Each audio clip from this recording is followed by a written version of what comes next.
Hello everyone, and welcome back to the channel. Now, if you've been here a while, you may remember I made this video.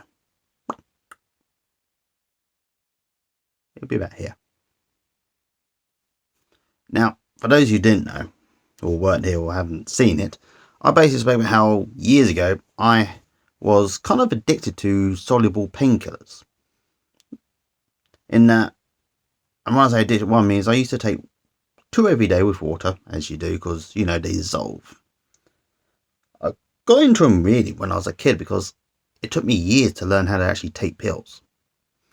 Because when I was young, well, really up until my mid to late 20s, I didn't really like taking pills. So I always had this fear that just gets stuck about here and, you know, I'd die. But anyway, as years went on, I became addicted because every time I got the teeniest headache, I'd make myself one. And this went on for years, on and off. Until one day I just said, no more, I can't keep doing this. And I stopped. And that was that. Or so I thought. Now, cue to say it was about a month ago, I think, when it came back. Or this is the start of the story anyway, when it came back. I was in a well-known pharmacist. Won't say which one. But I was looking for something for indigestion, because I was getting a fair bit of indigestion at the time. Nothing major, but just little bits, and it was getting annoying. And I wanted to get rid of it. So I looked in the indigestion section, and I bought some Alka-Seltzer. You know, much like as a soluble painkiller. You dissolve it in water and you drink it before the fizzing stops. Only the thing is, and this is the catch, it's not for indigestion anymore. It's a painkiller. That's right, it's a painkiller now. A soluble painkiller. Yet it was in the section for indigestion. It didn't cure my indigestion. Actually, I think it may have done. Although that may have been a placebo thing. But reading the packaging afterwards, I realised, and tasting it, because it tastes exactly like the old soluble painkiller I used to take, I read on the back, and yes, it was just a painkiller. So I inadvertently bought the one thing I was once addicted to. And as I would have predicted if this ever happened to me before, the addiction came back, and I was taking 2 every day. Tiny little headache, you know what? I'm going to take one. I wake up and think, no, I'm not going to bother today. Lunchtime, early afternoon, I would eventually take one. They're all gone now. And it made me realise that I don't know how it is for other people. Because when I stopped buying them, I thought to myself, that's it. The addiction's over. I've beaten it.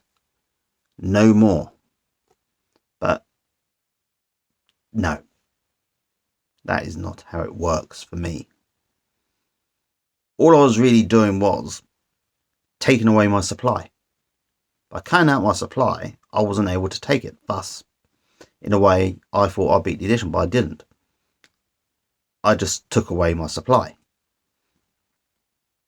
And as I said, it made me realise that addictions are never truly beaten. Because I'm sure most of you know someone who's been addicted to something.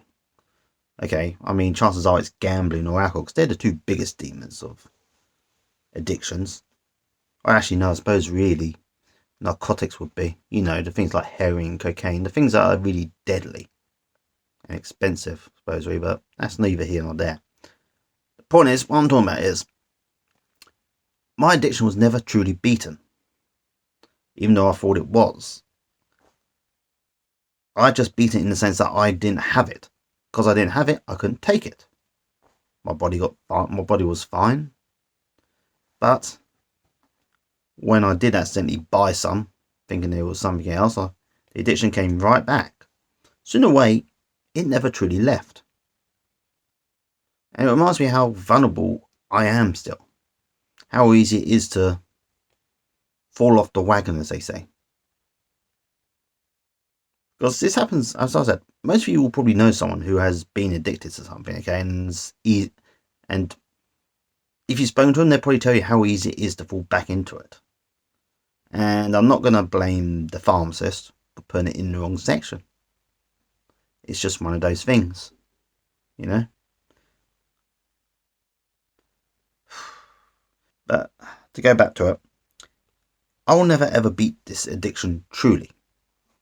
All I really can do is just take away my supply of the thing and no longer buy it, which I'm pretty good at. Because there are often times after I stopped buying it that I would go to supermarkets and pharmacists and just look at them and think, you know what, I'm going to buy some. And then I wouldn't. I don't know if that's willpower or me just not wanting to admit to you that it was back on. Because shame is a good motivator for me, I should point out. I don't want to explain to you lot how I beat my addiction and suddenly got back into it. I didn't really want this conversation, if I'm honest with you people, but it had to be had. Because the addiction never left. The cravings never left. I just never thought about it because I didn't have a supply of it. So, yes, the demon of addiction is always there, always hanging over me, you know, like the thing. And you know what? That's okay. I know that I can control myself enough not to buy it. I know that I can shame myself into not doing it because, as I said, I don't want to tell you lot about this, okay? I didn't want this conversation. I didn't want to have to make this video, but I did. It happened, so I did. I fell off the wagon, so I had to make the video. But you know what? That's okay. It doesn't haunt me. I know it was an accident. I accidentally exposed myself to it again. But you know what? It's out of my life now. Today, I walked around a pharmacist and a supermarket and I didn't buy it. So, my system of self-shaming seems to work. So all I've really got to do is just deny myself the supply. I mean, what could possibly go wrong? I suppose in a way I should be grateful I wasn't addicted to gambling or alcohol. Don't get me wrong, I do like the odd drink, but I don't think I could ever really get addicted to anything like that. I do saying that, gambling I probably could. If I had a few wins, I would definitely get gambling. Actually, I was almost addicted to gambling once. It's the same thing, actually. I'm going to tell you this story now. Back 20 years ago, actually supposed to be about 19, it would be about between 20 and 19 years ago, I was in Las Vegas with the family. And this time, unlike the previous time I was there with the family, I was old enough to gamble. So I did. And I found these slot machines you can get. You can put in, say, $1, bet 1 cent at a time. And you just pull the thing, 1 cent lost, 1 cent lost. You know, you got 100 spins if you didn't win anything at all. But occasionally you would win stuff. But then one day, I won $20. Now, that is not a lot of money, but when you bet 1 cent, that is 20 times the stake. You see where I'm going, don't you? And I thought to myself, $20 is a lot, but if I was to bet $1 a time, and I get the 2,000, and I get that prize, I'd win $2,000. See? Genius. No, absolute freaking idiot I am. I fell into the gambler's trap, didn't I? Fell into their trap. And I was spending money left, right and centre. I lost about $300 in the end, over the course of one day. Nobody knows this. I have told my parents this story, but only a modified version. Luckily for me, when I did get really addicted and started betting, it was 2 days before we left. So, lucky me. If we stayed longer, I could have ended up betting more and gone, had some serious money trouble. I didn't have a lot of money back then either. So I was still in I want to earn money, but I don't want to do anything to do it, if you know what I mean. Period. Actually, I still have that attitude now. I want to earn money, but I don't want to do anything to do it. But I do. I work. I have an actual job. So yes, that is my story of how I could have easily become addicted to gambling. Now, obviously I've never returned to Vegas. I have no desire to. Thinking about it, it wasn't my type of place, really. And I've not really had the desire. The desire to gamble is not there, which is strange. I mean, because you go on all British high streets now, even the ones in my little place where I live, will have at least one place where you can go in and gamble to your heart's content. And I think that's wrong. But that's not what this video is. But my desire to see certain things like that get banned is not what the video is about. And if you disagree with me, I really don't care. Maybe I'll make another video talking about it, but I'm not going to. But the point is, it was another addiction which I beat. Because I've never walked into a bookmaker's or anything. Actually, no, I do tell a lie. I did once because I was with my dad and we were looking at something once. I can't remember what it was. I was looking at some horse once. I can't remember now. Because my dad's, actually, I'm going to think, my dad has never gambled in his life. So what we was actually looking at that day, I can't remember. Doesn't matter. We didn't spend money. We went in, we looked at something, and then we came out. It used to be a post office. I think I even sent off a few packages there at one point back in the day. But anyway, I'm getting sidetracked again. The point is, I never gambled again after that. I mean, I did the lottery a little bit, 1 ticket a week, but I don't even do that now. That's it.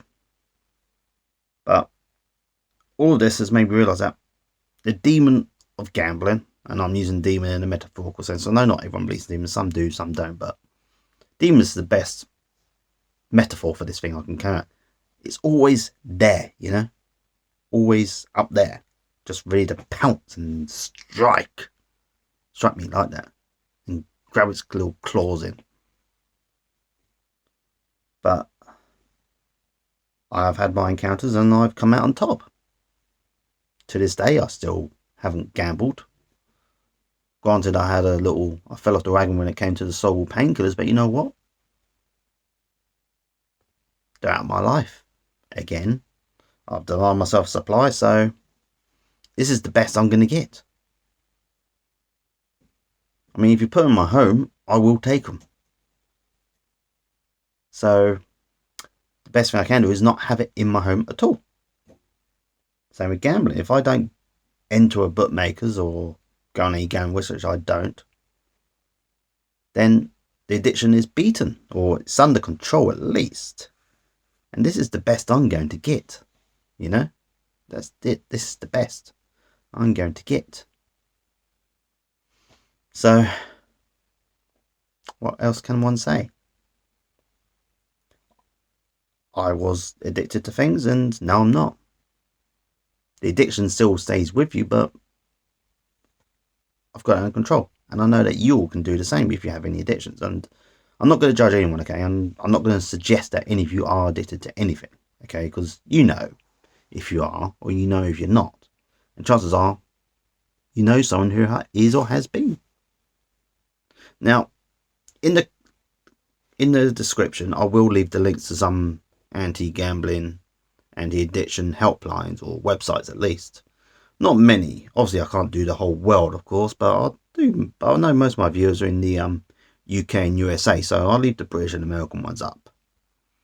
And if you are struggling with it, reach out. No, I'm serious. Freaking reach out to me, alright? If you are struggling with an addiction or something, okay, just reach out, okay? And, we can become friends and then you can stop because you don't want to hurt your friend. Or let your friend down. Okay? Now, if you are seriously, if you are sorry, okay, you got to get in touch with me, okay? If you don't want, or you can get in touch with me, is what I'm trying to say, okay? You can, obviously, you probably better talk to a professional, but you can talk to me. I really do not mind. All right? So until next time, people, take care of yourselves, okay? Just want to know that I love each and every single one of you, all right? So bye.